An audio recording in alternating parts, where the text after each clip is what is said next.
Hello and welcome to Gaming History 101. Over the years, we've seen many consoles come and go, and some of them, like the Panasonic 3DO, the Laseractive, and the Philips CDI, definitely prove this point. Many of these I'm pretty sure none of you have heard of, so to inform the viewers, in other words you, and in celebration of the 10th episode of Gaming History 101, we'll be taking a look at some of the consoles from the early 80s to modern day. So let's go. First, let's take a look at the Sega Pico. The Sega Pico was a home console that was geared toward a younger audience. Not much is known about its development, but the Pico was very successful in Japan, and had an estimated amount of 300 games released for it. Each game came in a plastic clamshell container. In Japan, the Pico enjoyed over a decade of official support before being discontinued in 2005. In North America, it wasn't as successful. Released over here in 1994, it only had about 4 years of official support before being discontinued in 1998. Unlike the Japanese runs boxes being plastic and 300 games released, the US only saw 20 games released, all in cardboard boxes. Even though the Sega Pico was one of Sega's most popular consoles, it was very underdocumented, and thus, not much is known about its lifespan, let alone the development of it. Its target audience being children under 9, conferred with the subject of most, if not all, the games being educational, very little is understood about this system and is not very popular with the mass retro gaming community. Next, let's look at the Super A-Can. This one's a bit strange. Released on October 25th, 1995, the Super A-Can, at first glance, seems like a simple clone of the Super Nintendo Entertainment System. In truth, it had similarities to lots of other consoles, but it wasn't a direct rip-off of anything. Instead, it was manufactured by Funtech, and was released as a 16-bit console. Can you see the problem with that? It was released in 1995.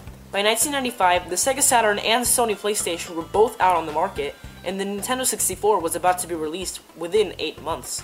If it was released, say, 1989 or 1990, it might have had a better chance of staying alive, maybe even seeing an international release. Couple that with the fact that it was only released for the Taiwanese market, you can already see why this console is obscure. For the next console, we'll be taking a look at the Philips CDI. Wait, I don't think I know much about this system, but I think I have a friend who does. Oh, please welcome my friend Val. Help! No! Well, Sasha, the Philips CDI may be a piece of shit, but it was a pricey piece of shit. Its initial cost was 700 big ones. That's $700. But you have to remember, this wasn't just a game console, oh no. It was a frickin' entertainment system. It could play audio CDs, CD plus graphics, and video CDs. You needed to buy an extension called the digital video card so the console could play MPEG-1 video, which is how it could play video CDs. Gee, it sure is boring around here. Haha, here's the problem. Too many toasters. You know what they say, all toasters toast toast. As you may have guessed, movies were released for the CDI, specifically for the CDI. Movies such as Top Gun and Addams Family Values got this treatment. It was also the first console to use features that are regarded as common today, such as internet browsing, downloading, email, and online play. The I in the console's name means interactive. The games themselves were put on CDs. Thus, Philips had created a new format known as the CDI, sharing its name with the console. One more thing, the games for the Philips CDI used the .exe audio format for music in their games. Most PlayStation games use this same format for their music and dialogue. If you know the CDI's origins as the SNES CD, developed by Sony, you can see the weird irony. Thanks, Val. For the next console, we'll be taking a look at the Pioneer Laseractive. The Laseractive was released in Japan on August 20th, 1993, and released about a month later in the US on September 13th of the same year. When it was released, it cost about 89,800 yen, or about $907.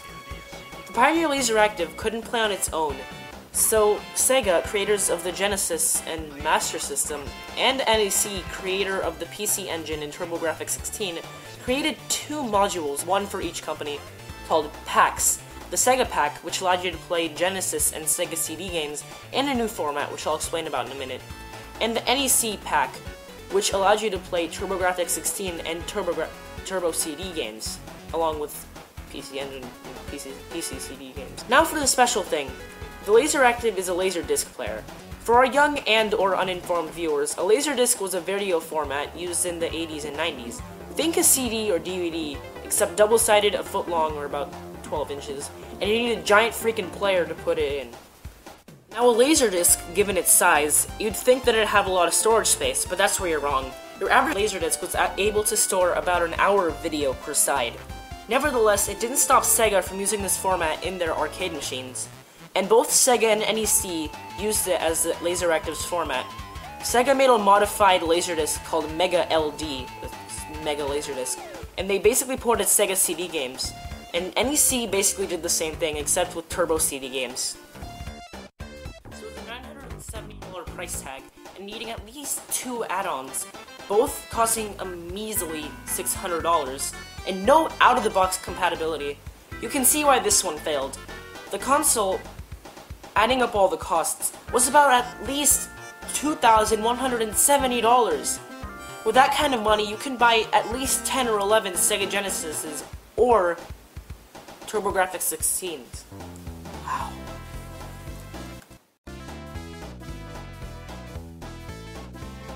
The second to last console, we'll be taking a look at the Dendy, a Russian clone of the Famicom.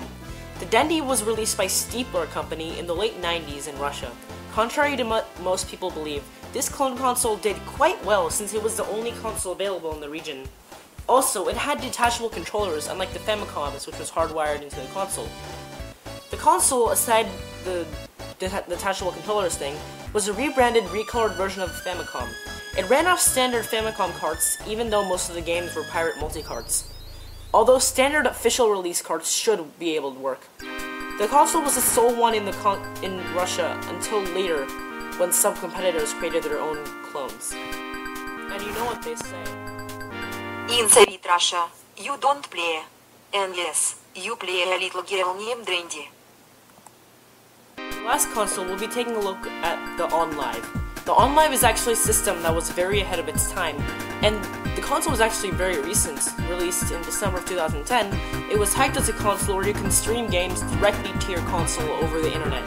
The thing is, the console was dependent on cloud gaming, which meant that your internet connection was the center. It had to be really good, or at least fairly decent.